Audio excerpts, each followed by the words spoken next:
हिंदुस्तान की अव्वलीन जंग आज़ादी सन 1857 की खुनैन तारीख में हुब्बुल वतनी और कुर्बानी की एक रोशन मिसाल मिलती है।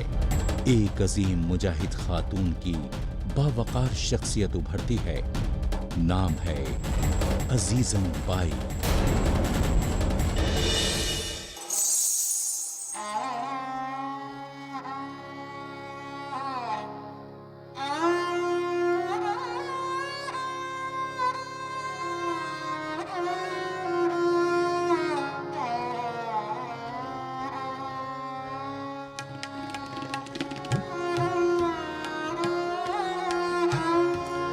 राहे पुरखार में उस दौर की आवाज बनी, वो कभी सोज बनी और कभी साज बनी। हो गई सब पे अया और कभी राज बनी। जिसने आज़ादी की लौ भड़काई, नाम था उसका अजीजन बाई। अजीजन बाई, अजीजन बाई।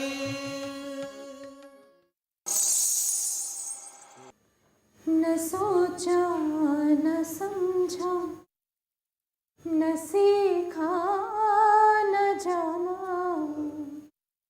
मुझे आ गया खुद ब खुद दिल लगाना। न सोचा न समझा, न सीखा न जाना, मुझे आ गया खुद ब खुद दिल लगाना। जरा देख कर अपना जलवा दिखाना, जरा देख कर अपना जलवा दिखाना। सिमट कर यही आन जाए ज़माना, सिमट कर यही आन जाए ज़माना। न सोचा न समझा, न सीखा न जाना, मुझे आ गया खुद ब खुद दिल लगाना।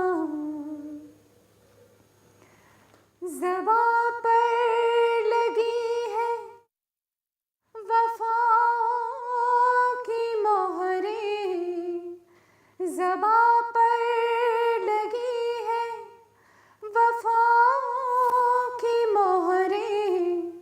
खामोशी मेरी कह रही है फसाना, खामोशी मेरी कह रही है फसाना। न सोचा न समझा, न सीखा न जाना, मुझे आ गया खुद ब खुद दिल लगाना। न सोचा न समझा, न सीखा न जाना।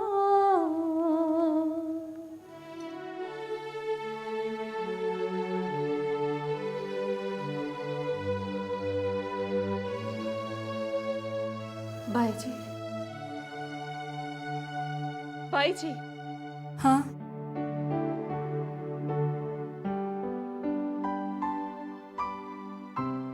क्या बात है बाई जी? आपकी तबीयत तो ठीक है ना? न सोचा न समझा, न सीखा, न जाना, मुझे आ गया खुद ब खुद दिल लगाना।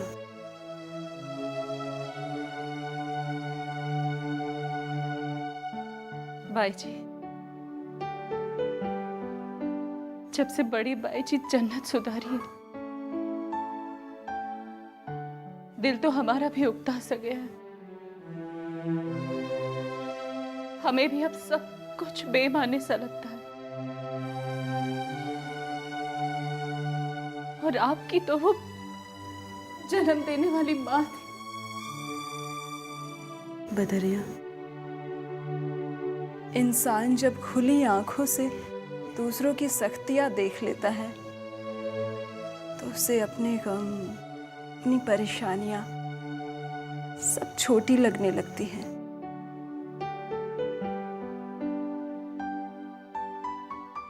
गलत मत समझो हमें अपनी माँ से बेहद मोहब्बत थी। अपने बस में होता तो शायद जिंदा ही उनके साथ लहद में उतर जाती, मगर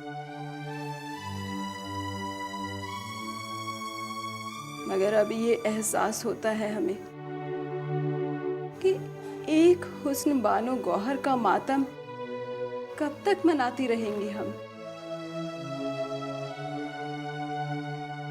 पिछले एक पंदरवाड़े में कंपनी के गोरे सिपाहियों ने अवध, सीतापुर, बहराइच, सुल्तानपुर, गोंडा और कितने ही गांवों में लोगों को मौत के घाट उतारा है। मालूम है कुछ? जहां मौका मिलता है मासूमों को पेड़ों पर लटका देते हैं। किस किस का मातम कीजिएगा। ना बदरिया, ना। अब हम समझ गई है कि मातम करने से कुछ हासिल नहीं होगा, कुछ और करना पड़ेगा, कुछ करना ही पड़ेगा।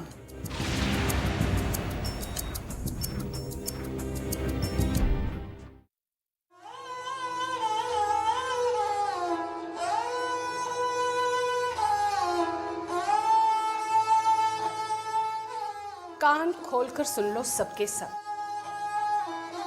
किसी को नीचा दिखाना या बेवजह डांट डपट हमारी फितरत में नहीं, मगर हुस्न बानो गौहर के चले जाने के बाद हमारी जिम्मेदारियां बढ़ चुकी। मगर कोई हमसे कोई कोताही या कोई गलती हुई क्या पापा जी?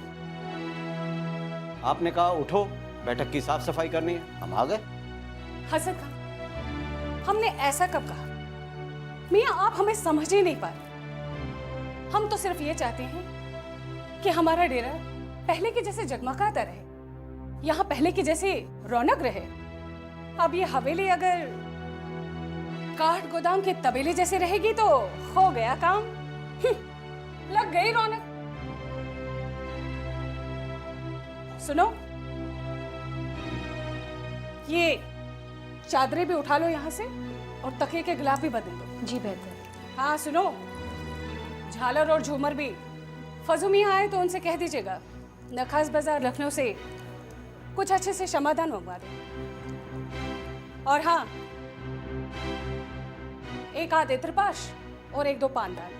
और हाँ, अपने बनारस के सारंगी उस्ताद और तबलची को पैगाम भिजवा दें कि पहले की तरह डेरे पर आया करें। एक बात पूछे आपा जी आपसे? क्या? कोई मेहमान आने वाले हैं क्या? हसद का इंसान अगर चाहे ना तो कुछ भी हो सकता है। जन्नत नसीब हो हुस्न बानो गौहर को। उनके 40वें से ही न जाने कितने सारे लोग पूछ रहे हैं, कहां से पैगाम आ रहे हैं। जमींदारों और नवाबों की नजरें हम पर ही टिकी हुई। ये तो हम हैं कि अपनी नातैयारियों की वजह से उनके कदम रोके हुए हैं। अगर एक इशारा कर देंगी ना कि अपनी बैठक का फर्श बिछ गया है तो हसद खां, आपको शरबत और शिकंजी बनाने से ही फुर्सत नहीं मिलेगी। आपा जी। हाँ, बाई जी कह रही थी कि बैठक को सजाने की जरूरत नहीं है और ना ही फर्श को बिछाने की। क्या मतलब? उनका कहना था कि क्या? वो कह रही थी कि वो महफिलों और मुजरों से काफी दूर निकल चुकी हैं, इतनी दूर कि जहां से वापस आ पाना नामुमकिन है।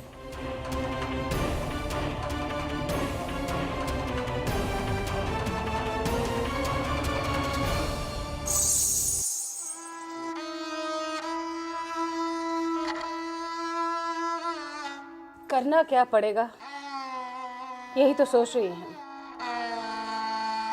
फजू मियाँ ने तो खुद को अफीम के हवाले कर दिया। अजीजन बिटिया की दिलचस्पी तो अल्लाह ही जाने। हक मग़फ़िरत अता करे हुस्न बानो गौहर को। कानपुर की तमाम डेरे वालियों पर राजताज किया सारी उम्र, लेकिन कभी अपने डेरे की फिक्र ना हुई उन्हें। फिक्र हुई होती तो आज इस बात का डर नहीं होता कि अपने डेरे पर बत्तियां जलती रहेंगी या गुल हो जाएगी। कुछ तो सोचा होगा अजीजन भाई ने आने वाले कल के बारे में आपा जी। ऐसे ही थोड़े ना तमाम बयाने लौटाती रहेंगी हमेशा। अरे हवेली में आटा नहीं आएगा तो रोटी किससे बनेगी? यही तो हम पूछ रहे हैं असद खां कि अपने डेरे से घुंघरू की छन छन सुनाई नहीं देगा तो अपनी डेवड़ी पर आएगा कौन? हाँ? अपनी देवड़ी के बाहर पानी के लिए कोई दस्तक दे रहा था। कौन? चुन्नीगंज का कोई राहगीर था। तो हाफते कांपते आया था, कह रहा था कि गुंगू बाबा को फिरंग सिपाहियों ने फांसी लगाकर मार दिया। हाँ? राहगीर के मुताबिक गुंगू बाबा को पहले घोड़े की दुम से बांधकर चुन्नीगंज से कानपुर तक घसीटा, उसके बाद उन्हें फांसी लगाकर मार दिया। कौन थे ये गोंगू बाबा? गोंगू बाबा ऐसे बतेरे सरफिरे घूमे हैं आजकल मुल्क में। होगा मुआ ये भी उन्हीं में से कोई एक। जरीना पा,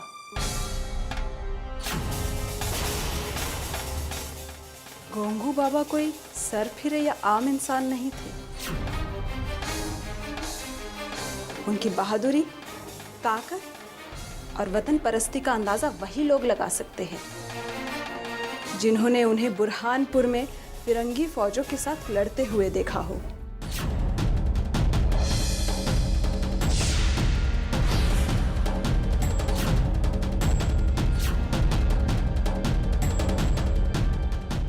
आपको हमारा मशवरा है कि किसी की असलियत जाने बगैर इस तरह के सरनामे ना लिखा करें।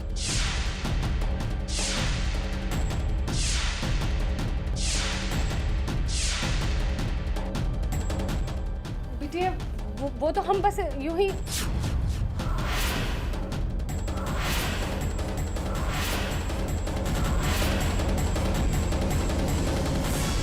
हम किसी काम से हवेली से बाहर जा रही है, लौटने में देर हो जाए तो परेशान मत होना। और हाँ, चुनीगंज की हवाएं यहाँ तक भी पहुँच सकती है, लिहाजा शाम होने से पहले ही हवेली के बैरूनी दरवाजों पर कुंडी लगवा दें। पर खिलते हुए गहने ठहरे, जिससे दुश्मन को हुई रुसवाई, नाम था उसका अजीजन बाई। ये खबर हम सब के लिए बल्कि पूरी तहरीक के लिए अच्छी है कि दिल्ली के तख्त से बहादुर शाह जफर ने एक फरमा के जरिए हमें ताउन देने की अपील की है। फिरंगियों की नीयत का अंदाज़ा बादशाह सलामत को पहले से ही था, मगर उनके खुल के सामने आने से हमारे हाथ और मजबूत हो जाएंगे। सुना है कि लाल किले में कई फिरंगियों का खात्मा हुआ है। बिल्कुल सही सुना है, लेकिन बहादुर शाह जफर अफसरदा है क्योंकि कई जगहों पर लूट मार भी हुआ है। तो आखिर लूट तो फिरंगियों के ठिकानों का ही हुआ ना? नहीं, बात वो नहीं है कि लूटा किसको गया, बात ये है कि लूटा किसने। हमें एक बात हर कीमत पर याद रखनी होगी कि हम बागी हैं, चोर उचक्के या लुटेरे नहीं।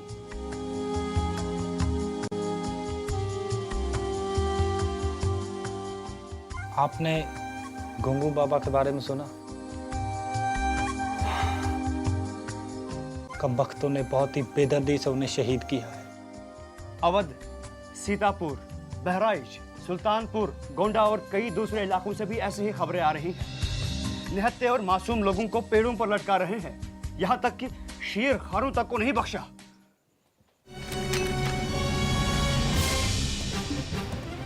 अजीजन, बहन इस तरह से धमकते हैं क्या?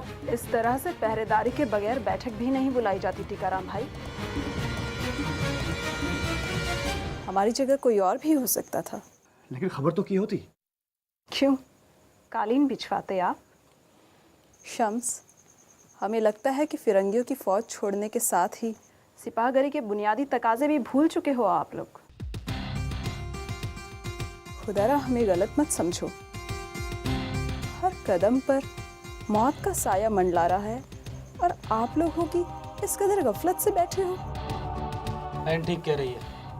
वैसे भी ये जगह अब तक शक के घेरे में आ चुकी होगी। एक काम करो, तुम लोग बाहर पहरा दो।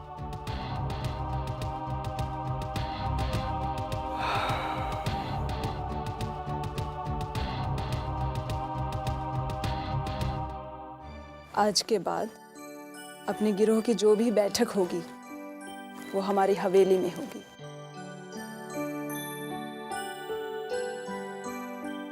नाचने गाने वालियों का डेरा है, कोई शक भी नहीं करेगा। गुंगू बाबा के बारे में सुना होगा।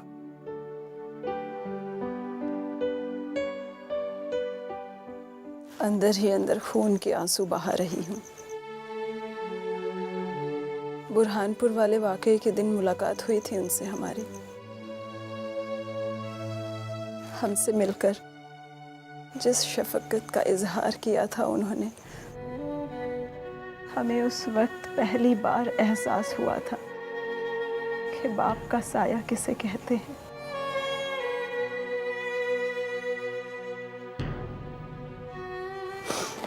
हम यहाँ आंसू बहाने नहीं आई है, ये जानने आई है कि आगे का मंसूबा क्या है। आप बताइए। बताएं? हमने कंपनी बाग की गोरी मेमो का भरोसा जीत लिया है। कई बार उन्होंने अपने यहाँ हमें बुलाया है निजी महफिलों में। रोज ग्रीनवे, इमा वॉटसन, मिस जेकोबी, सब के सब हमारी मुट्ठी में है। हम जैसा कहेंगी आंख बंद करके भरोसा करेंगी वो। ये तो बहुत बड़ा काम हुआ। बहन, आपने साबित कर दिया कि आपका जोश वक्ती नहीं था। टीकाराम भाई, माना कि आप जैसे सिपाहियों ने इस इनकलाब की शुरुआत की है, मगर यकीन कीजिए मुझ जैसे लाखों आम हिंदुस्तानी आपके नक्शे कदम पर चलने और जान देने को तैयार है।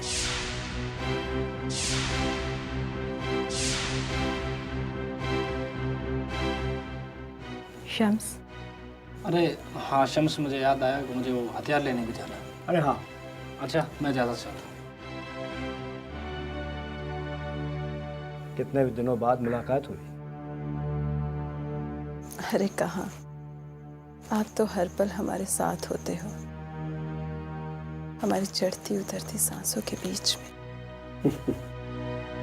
अब बातों में तो हम आपसे कब जीत पाए हैं। शम्स, हमें ऐसा लगता है कि जब से हम आपके साथ जुड़ी हैं, लगता है कि आप हमारे ही वजूद का हिस्सा हो, हमारे ही अंदर कहीं बसते हो। नाना साहब आपके बारे में पूछ रहे थे, आपसे बहुत मुतासिर हैं वो। हम नाना साहब और तांत्या टोपे से मिलना चाहती हैं, बहुत दिनों से आरजू है हमारी। नाना साहब खुद भी चाहते। सच?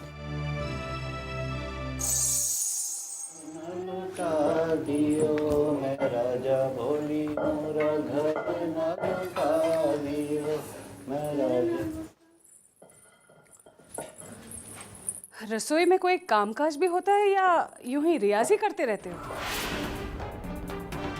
आप हुक्म करो आपा जी। हुक्म नहीं असद खां, हम आप सबको समझाने आई हैं कि गफलत से काम लेना छोड़ दो आप।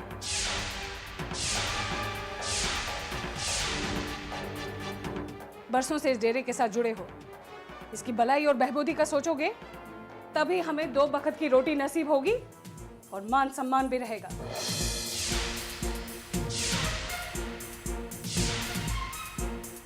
वो तो है आपा जी, मगर हमसे ऐसी कौन सी गलती सरजद हो गई है? हम तो असद खां, हम रसोई में कोई झगड़ा करने या सफाई सुनने नहीं आए।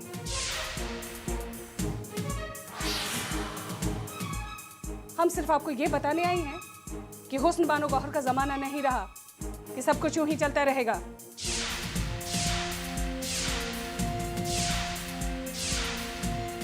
अच्छा सुनो, वहां बैठक में हमारे कोई खास ताल्लुकदार तशरीफ रखें, उनके लिए शरबत भिजवा दे। और सुनो, कोई मस्खरापन ना करे, हिया की आवाजें वहां साफ सुनाई देती हैं। जी बेहतर।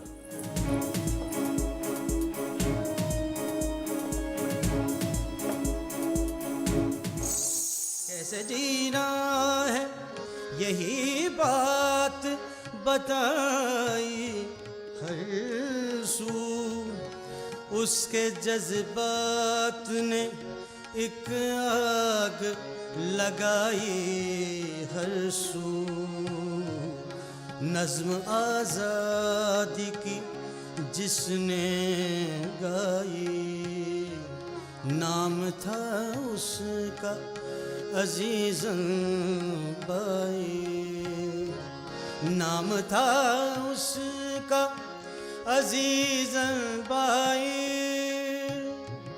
नाम था उसका अजीज़न बाई, नाम था उसका अजीज़न